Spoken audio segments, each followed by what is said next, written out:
ገድለ ቅዱሳንን እንሰማለን። የሚያነቡልንም ሰዎች አልጠፉም።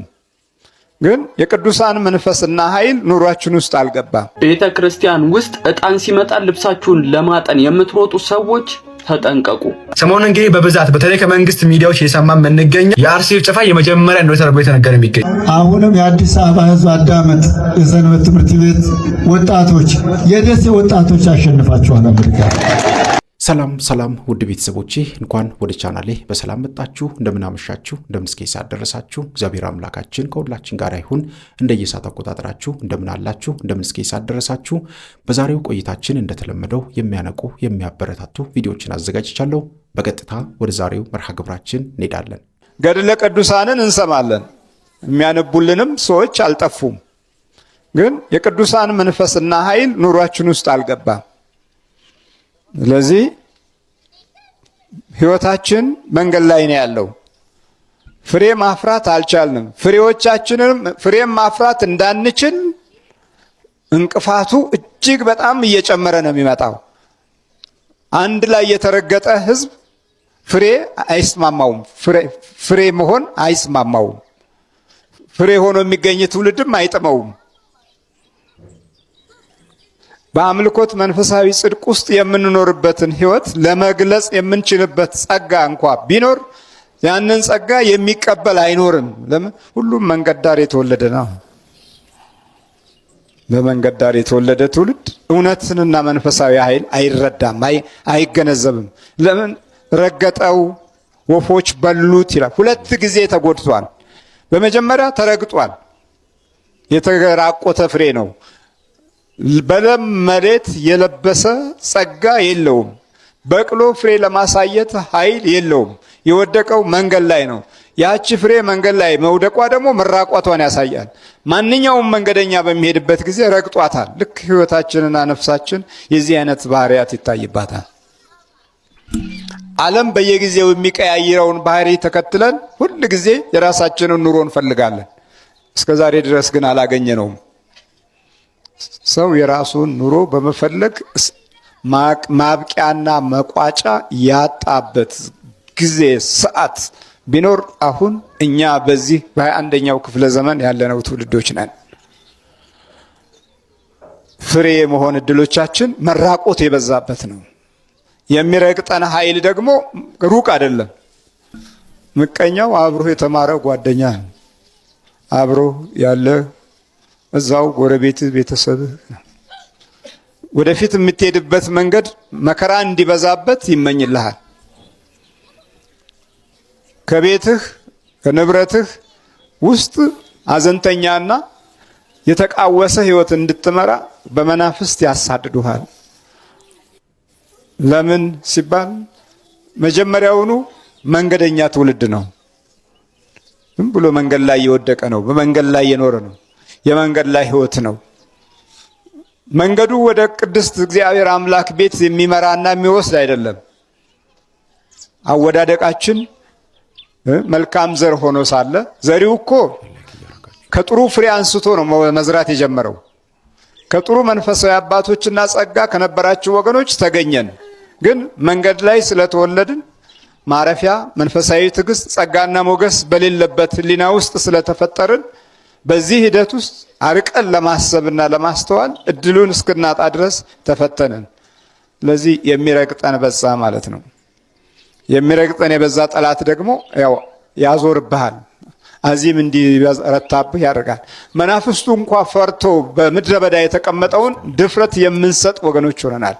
አፍዘው አደንግዘው የሚለውን ኃይል ለሰይጣን ጉልበት የሚሰጥ ቃል እና ድምፅ ኖሮን የዚህን የጠላታችንን ክፉ ኃይል አጋዥ በሆነ ልብ ውስጥ እግራችን እንዲያዝ፣ ኑሯችን እንዲያዝ፣ ቤታችን እንዲያዝ፣ መንገዳችን እንዲጨልም ይታገላሉ።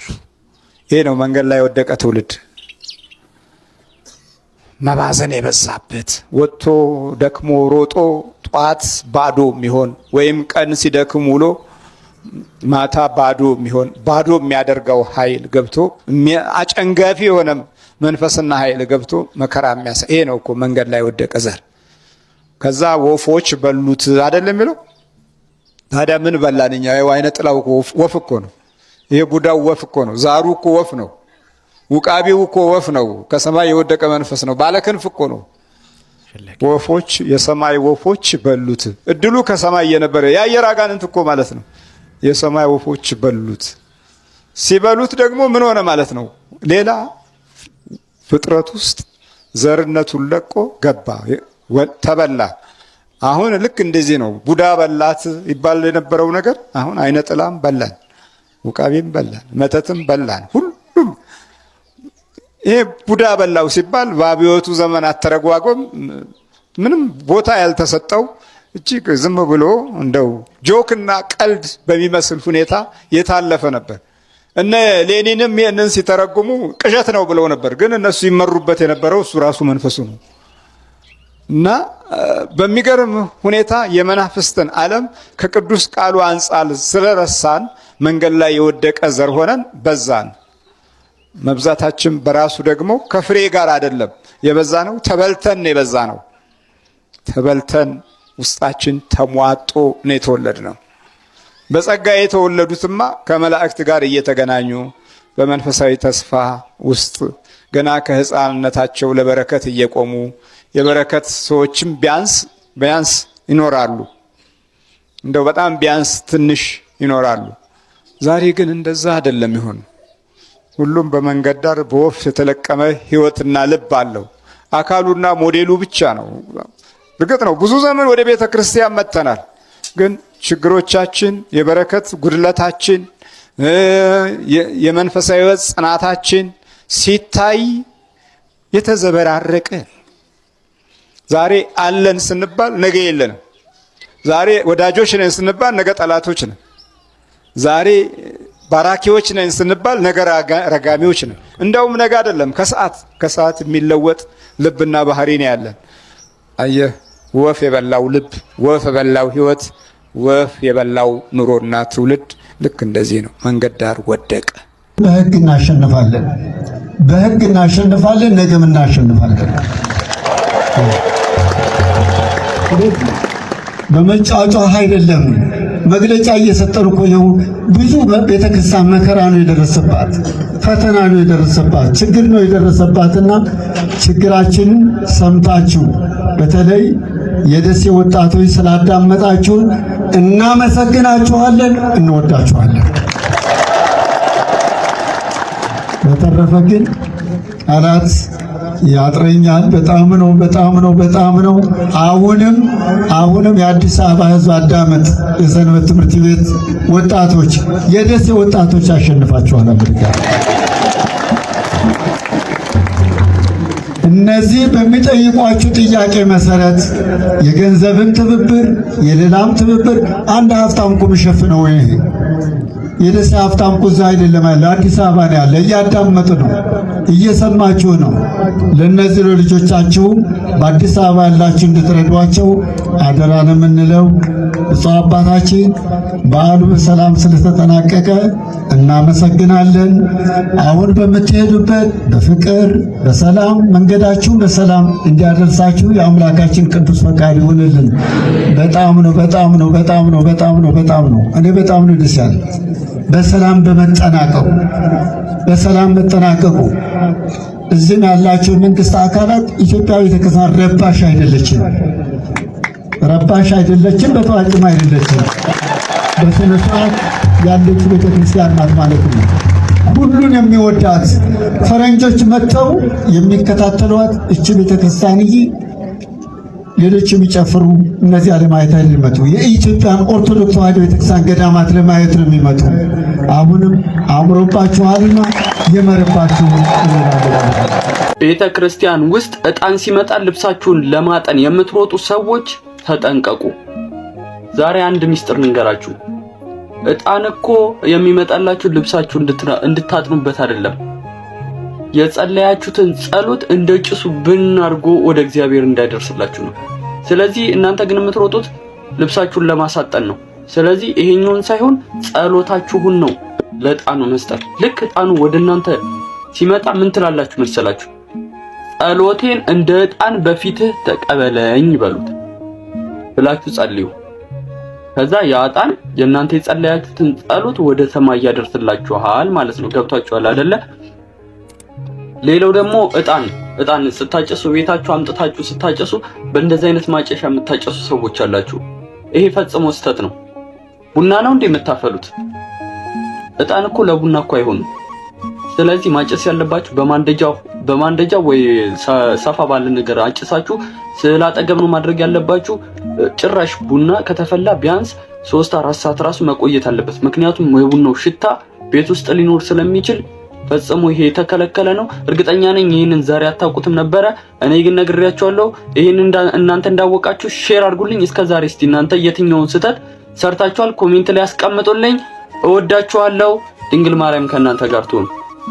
ይህ ሰባተኛው ሀገራዊ ምርጫ እንዳይሳካ በርካታ ጥረቶች ሲደረጉ ነበር። የዚህ አንዱ አካል የሆነው አርሲ ላይ የተፈጠረው ሁኔታ ነው። እንግዲህ አርሲ ላይ በነበረው ጥቃት 9 ሰዎች ህይወታቸው አልፈዋል። ከ9ኙ 3ቱ ንጹሃን ነበሩ። አንድ ሙስሊም ነው የነበረው ማለት ነው። የእስልምና ሃይማኖት ተከታይ ነው። ሁለቱ ሌሎቹ የክርስትና እምነት ተከታዮች ናቸው። ሌሎቹ በአጠቃላይ የሚሊሻና የፖሊስ ኃይሎች ናቸው ማለት ነው። ይህንን መረጃ ሳያጣሩ ማን ነው የሞተው እነማን ናቸው ሙሉ መረጃ ሳይኖረው ጉዳዩን የሃይማኖት ጉዳይ አድርጎ ሚዲያ ላይ ለማረጋገጥ ጥረት ሲያደርግ እያየ ነበር ማለት ነው። ስናዝን ደግሞ የምናዝነው ነፍስ ሁሉም ሰው ተመሳሳይ ነፍስ ነው አይደል የያዘው? የሚሊሻ ነፍስ አይደለም ወይ? የፖሊስ ነፍስ አይደለም ወይ? ህይወት አይደለም ወይ የያዙት? እነዚህ ሰዎች ልጆች አላቸው፣ ቤተሰቦች አላቸው፣ አባት እናት አላቸው። ልክ ሞት የፖሊስ ወይ ደግሞ የጸጥታ አካል ሲሆን የሚረክስበትና የሌላው አካል ሲሆን ደግሞ በጣም ከፍ ተደርጎ የሚወራበት መስተካከል መቻል አለበት። እነዚህ ሰዎች በተለይ ሚዲያ ላይ ያንን ሲያራግቡ የነበሩ አካላት እውነት ለንጹሃን አዝነው ነው ወይስ ደግሞ የፖለቲካ ተፈልጎ ነው የሚለውን ኩዌሽን እንድታደርጉ ያደርጋል። ኦኬ እሺ፣ እህታችን ፈዲላ ይሄን ቪዲዮ የምትመለከችው ከሆነ እኔም ማውራሽ እንዳንድ ቲክታከር እንጂ እንዳንድ ባለስልጣን አይደለም። ቢኮዝ ያቀረብሽው ሀሳብ የአንድ ተራ ቲክታከር ሀሳብ ነው። ይሄ ይታወቅልኝ። ወደ ዋና ፖይንቴ ልመለስ። አንደኛ ለአንቺ ያለኝ ጥያቄ እዚህ ቪዲዮ ዋና ሀሳቡ ምንድን ነው? ለምን ይሄ ቪዲዮ የሰራሽው? አሁን 4 ደቂቃ ከምናምን አውርተሻል። ሀሳቡ ሲጨበጥ 1 ደቂቃ የማይወጣም እንዳያችሁት። እንግዲህ ይሄ ነው በቃ ያለችው። ምንድን ነው አንቺ ዋና ሀሳብ እዚህ ቪዲዮ ላይ ማስተላለፍ የፈለግሽው መልእክት ምንድን ነው? ሁለተኛው ደግሞ በየጊዜው በአርሲ የሚካሄደውን ጭፍጨፋ ከምርጫ ጋር አገናኝተሽ ኦነግ ሸኔ ምርጫውን ለማደናቀፍ ያደረገው ነው የሚል ነው። እዚሁ ጋር ተያይዘው ኦርቶዶክሲያን አንድ እንድታስተውሉ የምፈልገው ነገር ሰሞኑን እንግዲህ በብዛት በተለይ ከመንግስት ሚዲያዎች የሰማ የምንገኘው የአርሲ ጭፍጨፋ የመጀመሪያ እንደሆነ ተደርጎ የተነገረ የሚገኘው እሱ ምርጫን ለማደናቀፍ ነው የሚል ነው። የአርሲ ጭፍጨፋ አንድም ነገር ከምርጫ ጋር አያገናኘው። ከዚህ ፊት በአርሲ በተደጋጋሚ ሲደረግ የነበረው ይሄ ሁላ ክርስቲያን ሲቀበር ምን ነበር? ምርጫ ነበር የዛን ጊዜ።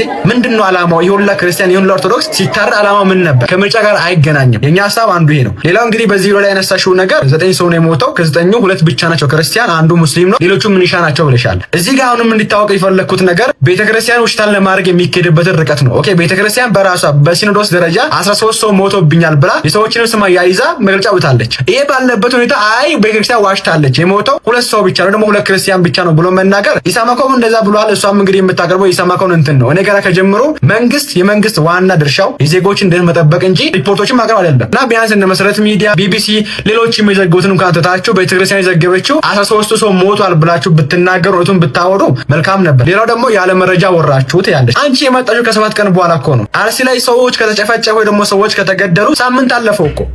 ምርጫ ሰኞ ነበረ። ለሰኞ አጥቢያ እኮ የተገደሉት እነዛ ሰዎች። አንቺ በ7ኛ ቀን ወይ ደግሞ በ8ኛ ቀን መጣሽ ያለ መረጃ ስታወሩ ነበር ትያለሽ። የት ነበርሽ እስካሁን? እና ወይ ዝም በይ ወይ ጥሩ ተናገሪ። ሌላው ደግሞ የሚሊሻ ነፍስ አይደለም ወይ? የፖሊስ ነፍስ አይደለም ወይ? ሌላ ሰው ሲሞት ለምን ትጮሃላችሁ? ዝም እንበል? ኦኬ የሚሊሻው ዝም እንዳልነው የነሱንም ዝም እንበል? መች ነው አንቺ ለሚሊሻ አዝነሽ? መች ነው አንቺ ለፖሊስ አዝነሽ መጣሽ ድምጽ ሆነሽ የምታውቂው? መጨረሻ ላይ ደግሞ ያልሽው እንደዚህ ስታራጉ የነበረው ሰዎች የፖለቲካ ዓላማ ነው ያላችሁ የሚል ነገር አንስተሻል። ንጹሃን እንዳይሞቱ ሰው እንዳይገደል ክርስቲያኖች ለምን ይገደዳሉ? ለምን ይሄ ነገር በገለልተኛ አካል አይመረመርም? ማለት ፖለቲካ ከሆነ እሰይ እንኳንም ሰምታችሁ መልስ ትመልሳላችሁ ስንጠብቅ እናንተ ገና ለኛ በቲክታክ መታችሁ መልስ ሪአክት ታደርጋላችሁ። ይሄ ቁስላችን ላይ ጨው አትነስንሱብን። ዝም በሉ እስቲ። እና ቲክታከር ፈዲላ ወይ ባኮትን ወይ ጥሩ ይናገሩ ወይ ዝም ይበሉ።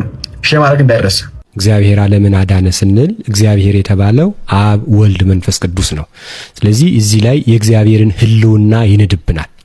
ነገር ግን አበው እንዳስተማሩን ሚስጥሩም እንደተገለጸ በሚስጥረ ስጋዌ ወቅት ጊዜ ስጋዌ ላይ የተከናወኑ ግብራት አሉ።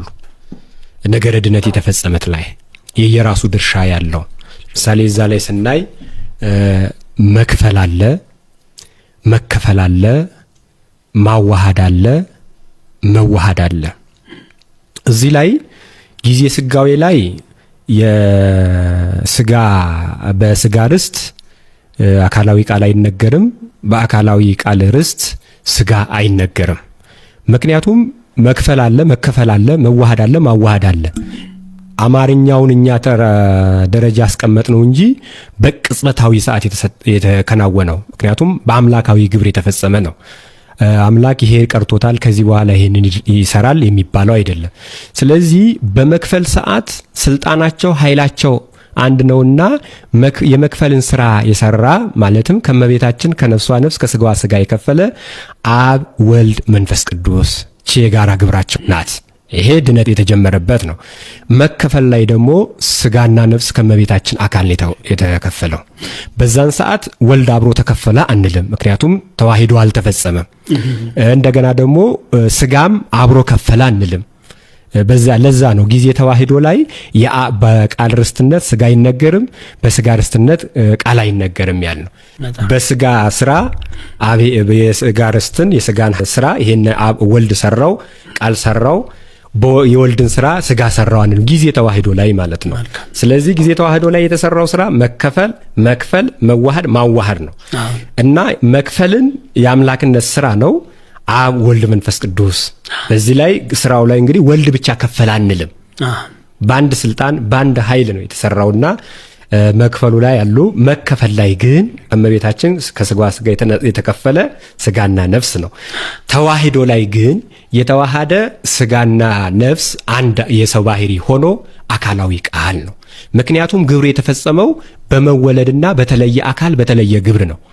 የተወለደው ግብሩም የራሱ ስለሆነ ወልድ ነው። ያንንም ስጋና ነፍስ የተዋሃደው በተለየ አካሉ ወልድ ነው። ወልድ ተዋህዷል። ወልድ ሲዋሃድ ስጋም ከወልድ ጋር ተዋህዷል። ተዋህዶ ላይ ያለው አካላዊ ቃልና ስጋ ተዋሃደ። ማዋሃድ ላይ ግን እቺ የሶስቱም ኃይል ናት፣ የአብ የወልድ የመንፈስ ቅዱስ። ወልድ ይዋሃዳልም ያዋህዳልም። የስጋን ገንዘቡ አድርጓል፣ ከስጋ ጋር ይዋሃዳል። ያንን ግብር የሚሰራው ግን ራሱ ነው። ይሄን እንዴት ሆነ እንዳንል ለምሳሌ አንድ የታመመ ሰው ሐኪም ቤት ቢሄድ ሐኪም ቤት ሄዶ በመጀመሪያ በሽታውን ለዶክተሩ ይነግራል። ዶክተሩ በሽታውን ይመረምርና ለበሽታው የሚስማማው መድኃኒት ያዝለታል። በሽታውን ከመረመረው መድኃኒቱን ካዘዘለት በኋላ ሰውየው መድኃኒቱን ገዝቶ ይድናል። ይህ ሰው ሁለት ግብር ተከናውኖለታል ከዳነ በኋላ። አንደኛ ድኗል፣ ሁለተኛ ደግሞ መድኃኒት የሆነለት አካል አለ። ያዳነውም አለ መድኃኒትም የሆነለት አለ። ይሄ ሰው የሚናገረው መድኃኒት ሆነኝ የሚለው መድኃኒቱን እንጂ ዶክተሩን አይደለም። ምክንያቱም ከበሽታው ጋር የተዋሃደው ማን ነው? መድኃኒቱ ነው። ዶክተሩ መረመረው እንጂ ከመድኃኒቱ ጋር ተዋሂዶ ያንን መድኃኒት ሊያጠፋ ወይንም ጀርሙን ሊገላል አይችልም። ስለዚህ አዳነኝ መድኃኒት ሆነኝ የሚለው መድኃኒቱን ነው። አዳነኝ የሚለው ግን ዶክተሩንም ነው መድኃኒቱንም ነው። ዶክተሩ መድኃኒቱን በማዘዝና በመመርመር በሽታውን በማወቅ መድኃኒቱ ምን እንደሚሆን አውቆ በማዘዝ፣ መድኃኒቱ ደግሞ ማዳንም ግብር ሁለቱን ስራ የሰራው በማዳንም በመዋሃድም መድኃኒትም በመሆን እንደገና በማዳንም ማለት ነው። ወልድም ስጋን ሲዋሃድ በዚህ ሰዓት የከበረ አለ ያከበረ አለ ክብር ይሆናል። ይሄ ማለት ያን የተዋሃደውን አካላዊ ቃል በራሱ ከአብ ከመንፈስ ቅዱስ ጋር ሳይለይ ስጋ ደግሞ ከአካላዊ ቃል ጋር የአካላዊ ቃልን ገንዘብ ሲያደርግ ክብር የሆነ ወልድ በመዋሃድ ነው። ያከበሩ ግን አብ ወልድ መንፈስ ቅዱስ ናቸው። ስለዚህ መድኃኒት የሆነው መድኃኒቱ ብቻ እንደሆነ ሁሉ ክብር የሆነ ወልድ ብቻ ነው። ክብር ብቻ ሆነ እንላለን እንጂ አከበረ የሚለው ላይ ግን ማክበርን አምላክ ማድረግ ያንን አምላክ ያንን ስጋ ንጹህ ማድረግ ያንን ስጋ ዘላለማዊ ረቂቅ ምሉህ ማድረግ የሶስቱም ርስት ስልጣን ናት። ምክንያቱም ኃይላቸውም ስልጣናቸውም አንድ ስለሆነች ማለት ነው። ነገር ግን ግብሩ የተከናወነው በመዋሃድና በተለየ አካል ስለሆነ ያንን አካሉን የስጋን አካል አድርጎ የስጋን ባህሪ አድርጎ የተዋሃደ ክብር የሆነ ግን ወልድ ነው።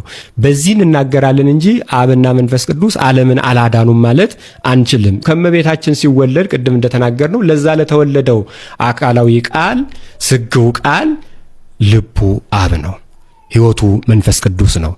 ዓለም የዳነው በወልድ ስጋ ነው፣ በወልድ መቤዠት ነው፣ በወልድ መከራ ነው። ነገር ግን የማዳን ኃይል የማዳን ስልጣን የሶስቱም ናት። ለዚህ ነው ሐዋርያው ቅዱስ ጳውሎስም ዓለምን እግዚአብሔር ልጁን በመላክ በልጁ ዓለምን አዳነ ከራሱ ጋር አስታረቀ የምንለው አስታረቀ ዓለምን አዳነ እያን ነው። ልጁ አዳነ አላለም፣ በልጁ እግዚአብሔር ዓለምን አዳነ አለ። እንዲህ ሲል ግን ወልድ አዳነ አላዳነም ለማለት አይደለም። የመለኮቱን ነገር ለአብ የስጋውን ነገር ደግሞ ለወልድ ሰጥቶ መናገር የመጻሕፍት ግብራቸውና መንገዳቸው ስለሆነ ነውና አብም ወልድም መንፈስ ቅዱስም ዓለምን አድነዋል። ግን መድኃኒት የሆነ በተለየ አካሉ በተለየ ስሙ በተለየ ግብሩ ወልድ ነው። ለዚህ ነው ሊቃውንት አባቶቻችን ሲናገሩ ምንድነው ያለው በቅኔያቸው ሐሜተ ክልኤቱ አኀው ዘኢፈራ ወልድ በልዐ በተከብቶ ስጋ ጥዑመ እንዘያጹ ሆይቶ ወፍሉጠ ሞት ኮነ ባሕቲቶ ዘበልዐ እስመ ይመውት ባሕቲቶ አለ። ወልድ ይሄ ልጅ የወንድሞቹን የሁለቶቹን ሐሜት ያልፈራ ልጅ በሩን ዘግቶ ምጣፍጥ ስጋን በላ ብቻውን ይላል። ነገር ግን ቢሄሉ ብቻውን የበላ ብቻውን ይሞታል ነውና ስለዚህ ብቻውን ሞተ ይላሉ። ስለዚህ ሞተ ወልድ ሞተ እንላለን። አብና መንፈስ ቅዱስ ግን ሞቱ አንልም። ይሄ የሞት ግብር የተከናወነው በወልድ አካል ስለሆነ በተለየ አካሉ ስጋን ስለተዋሃደ በተለየ አካሉ የስጋን ግብር ገንዘቡ ስላደረገ ማለት ነው። ስለዚህ ወልድ ዓለምን አድኗል። አብ መንፈስ ቅዱስ ዓለምን አድነዋል። መድኃኒት ሆነ በምትለዋ ግን በዚያ በተለየ አካሉ ለዓለም መድኃኒት ሆኖ የቀረበ ለዓለም መድኃኒት ሆኖ የተሰቀለ ስጋውን የቆረሰ ደሙን ያፈሰሰ አካላዊ ቃል ነው እንጂ አብና መንፈስ ቅዱስ ተለዩት አንልም። ምክንያቱም ተለይቶም ሕሊና የላቸው። ሲወለድ ቅድም እንደተናገርነው ልቡ ነው አብ፣ ሕይወቱ መንፈስ ቅዱስ ነው። ዓለምንም ሲያድን በአብ ልብነት በወልድ ቃልነት መንፈስ ቅዱስ ሕይወትነት ነው ዓለም ሄዳ ነው። ግብሩ የተፈጸመው ግን በወልድ አካል በተለየ አካል በመሞት በመገረፍ በመራብ መከራን በመቀበል ነውና አብና መንፈስ ቅዱስ ዓለምን አላዳኑም አይባልም። እንደ የቤተ ክርስቲያናችንም አስተምሮ አይደለም። ይሄ ምስክርነት ከበርሜል ቅዱስ ጊዮርጊስ ነው። ይህን ወንድማችንን የማረ የበርሜሉ ቅዱስ ጊዮርጊስ በየሆስፒታሉ በየአልጋ የተኙትን እንግዲህ ይሄን ወንድም ብቻ ያመጣውላችሁ አይነ ስውር ሲበራ ባይኔ አይቻለው። ክራንቹን ይዞ ተሸክሞት ጸበል ለጸበል ሲያንከራትቱትም ስንጓዝ አይቻለው። በአንድ ቀን ብቻ ለ3 ዓመት አልጋ ላይ ሲተኛ የነበረው ብዙ ሰርጀሪ ብዙ አይነት ሙከራ አድርጎ በርሜል ቅዱስ ጊዮርጊስ ግን በዛሽ 3 ደቂቃ መሃል ምሮት እንደምትመለከቱት በእናንተ ፊት ለፊት ባይን ይንቀሳቀሳል፣ በእግሩ ይንቀሳቀሳል፣ ይራመዳል። እግዚአብሔርን ያመሰግናል። እናንተንም ለዚህ ለበርሜል ቅዱስ ጊዮርጊስ ያብቃችሁ። በርሜል ቅዱስ ጊዮርጊስ ማሪ ነው። በርሜል ቅዱስ ጊዮርጊስ ፈዋሽ ነው። በርሜል ቅዱስ ጊዮርጊስ ዓለም የመጡ ከጫፍ እስከ ጫፍ በዓለም ላይ አለ የተባለውን ሆስፒታል ሞክረው ሲያቀታቸው በርሜል ቅዱስ ጊዮርጊስ በአንድ ቀን ምሕረትን እያወረደ ከእናንተ የሚጠበቀው ንስሐችሁን ገብታችሁ መምጣት። የሰላም ጉዳይ ሊያሳስባችሁ ይችላል። ምንም ችግር የለም። የሀገሪቱ ጉዳይ በነዳጅ ምክንያት ነገሮች ባይቆሙ ከዛ ውጪ ሌላ ነገር ምንም የለም። ዛሬ በዚህ ደቂቃ በዚህ ሰዓት የምገኘው ምርጥ ደለጎ ላይ የምትገኘው የእናታችን የቅድስት ኪዳነ ምሕረት ጸበል ነው። እዚህ ቅድስት ኪዳነ ምሕረት ጸበል ላይ መታችሁ ብዙዎች የሚፈወሱበት ብዙዎች የሚድኑበት ስፍራ ነውና ኑ ወደዚህ ስፍራ። በርሜል ቅዱስ ጊዮርጊስ አያሳፍርም። የተለያየ በሽታ አይነ ስውር ሲበራ ባይኔ አይቼ በክራንች መጥቶ በእግሩ ሲራመድ አይቼ እሱን የማረው የበርሜሉ ቅዱስ ጊዮርጊስ በተለያየ አልጋ ላይ የተኙትን ይማርልኝ ብዬ ጸሎት አደረኩ። በተለያየ መንፈስ የምትሰቃዩ ሰዎች፣ በሰው እጅ የምትሰቃዩ ሰዎች ምሕረትን ታገኛላችሁ። ኑ ወደ በርሜል ቅዱስ ጊዮርጊስ እንደምንም ተቸግራችሁ ሼር፣ ኮፒ ሊንክ፣ ሪፖስት አድርጉ። እንግዲህ ውድ ቤተሰቦቼ በዛሬው ቆይታችን ብዙ ነገር የተማርንበት ብዙ ነገር ያገኘንበት ቪዲዮ ነው ብዬ ተስፋ አደርጋለሁኝ። እናንተም ደግሞ ብዙ ነገር እንደተማራችሁ የተሰማችሁን ስሜት በኮሜንት ላይ መጻፋችሁን አትርሱ። በቀጣይ በሌላ ርዕሰ ጉዳይ በሌላ ቪዲዮ እስከምንገናኝ ድረስ የቅዱሳን አምላክ ከሁላችን ጋር ይሁን። በሀገር ውስጥም ከሀገር ውጭም ያላችሁ ኢትዮጵያውያን ኤርትራውያን ቤተሰቦቼ በያላችሁበት ሰላም እግዚአብሔር ከሁላችሁ ጋር ይሁን። እንበርታ፣ እንጠንክር። ይህንን ቪዲዮ ለወዳጅ ለጓደኛ ለቤተሰብ ሼር ማድረጋችሁን እንዳትረሱ። ሁሉም ሰው እንዲማር እንዲነቃ ማድረጋችንን መርሳት የለብንም። ይቆየን። አሜን።